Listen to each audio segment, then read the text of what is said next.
Now more than ever, there's an increased awareness of mental health and its effects on our everyday life, our work life, and even our athletic competitions.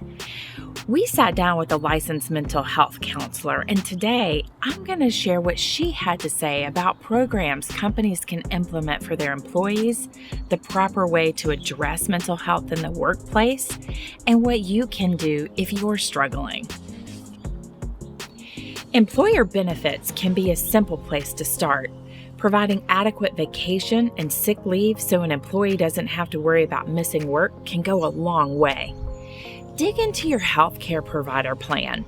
There are plans that offer mental health and substance abuse treatment programs.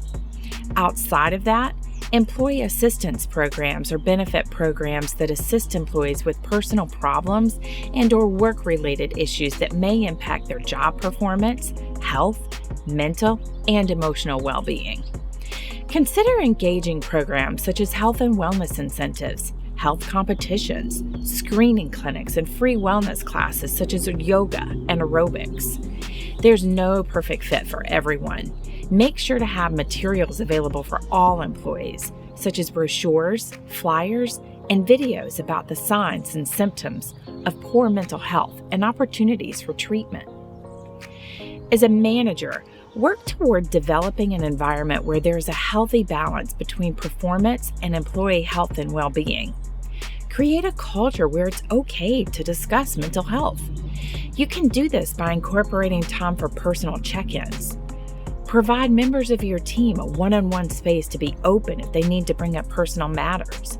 This will allow them to feel heard, respected, and cared for. Don't try to fix the problem and offer advice or feel you need to be a counselor. Instead, be open to having an unforced conversation on what supports the employee's need from the company and develop an action plan if needed. Now, if you're struggling with your own mental health, learn to practice good self-awareness and be able to recognize your own signs of burnout. Remember, it's okay to prioritize your emotional wellness and ask for help.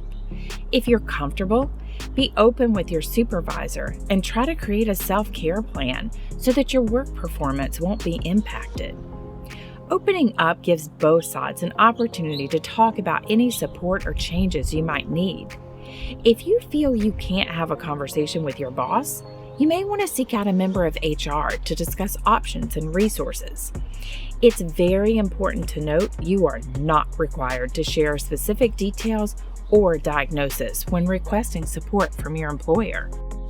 Having a support network of family, friends, or coworkers can really help you through the difficult times and help alleviate that feeling of isolation.